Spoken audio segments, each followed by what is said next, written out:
मैं बायोलॉजी को practical life के साथ किस तरह से कनेक्ट करूं, इस पे मैं कुछ डिस्कशन करना चाहूँगा। आप सब जानते हैं biology study of living organisms. इसका मतलब क्या हुआ? इसका मतलब ये है कि नेचुरल साइंस है जिसके ज़रिए से हमें साइंटिफिक फिनोमेनन, इवन जितने भी लिविंग ऑर्गेनिजम्स हैं उनका मैकेनिज़्म, उनकी लाइफ्स, उनके न्यूट्रिशन, उनके बेनिफिट्स, हमारी लाइफ्स में क्या है और उनकी लाइफ्स को किस तरह से सेव किया जा सकता है, इस सब्जेक्ट में हम ये पढ़ते हैं। मैं एक एग्जांपल देना चाहूँगा। अगर एक तालिब इल्म जो 9th में या 10th में, फर्स्ट ईयर, सेकंड ईयर में बायोलॉजी का सब्जेक्ट ले रहा है, लेट्स सपोज कि उसमें एक सब्जेक्ट पढ़ता, एक टॉपिक वो पढ़ता है डाइजेस्टिव सिस्टम या सर्कुलेटरी सिस्टम। तो जब ये दो सिस्टम्स पढ़े जाते हैं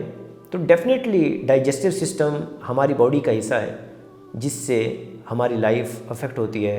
हम वहीं से नरिशमेंट हमें मिलती है और उसी के ज़रिए से हमारी बॉडी की ATPs एनर्जीज जनरेट होती हैं। अब जब एक तालिब इल्म इसको सिर्फ थ्योरी के तौर पर समझेगा और इसके अंडरस्टैंड करेगा, इसका मतलब है कि उसने पढ़ तो ली, बायोलॉजी पढ़ ली, उसने स्टमक के बारे में पढ़ लिया, उसने डाइजेस्टिव सिस्टम के बारे में पढ़ लिया, लेकिन क्या उसने उससे कुछ प्रैक्टिकली सीखा कि जब कभी उसको ये पता चले कि कौन सी खुराक उसके लिए बेहतर है,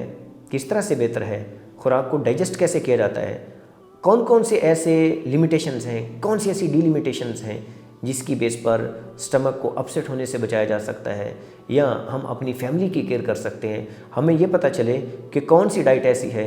जो हमारे लिए बेनिफिशियल है और कौन सी ऐसी डाइट है जो हार्मफुल है। क्या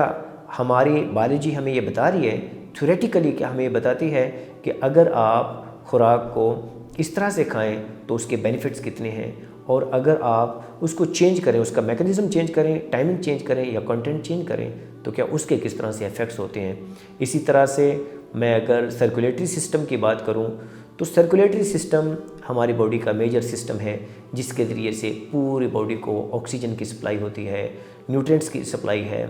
उसके बाद पूरी बॉडी में कार्बोनेट्स, बाइकार्बोनेट्स की सप्लाई है, उसके साथ साथ न्यूट्रिशन इसी के ज़रिए से जाती है। अब अगर हमारा सर्कुलेटरी सिस्टम अच्छे से काम करेगा तो बाकी सारे सिस्टम भी हमारे बॉडी के बहुत अच्छे से काम करेंगे। लेकिन हमें प्रैक्टिकल बायोलॉजी ये बताएगी कि हमारी बॉडी का ये सिस्टम जो है सर्कुलेटरी सिस्टम, ये किस तरह से परफेक्ट काम कर सकता है, इसका हमें फ़ायदा कैसे होगा, हमें एक्सरसाइज कब करनी चाहिए,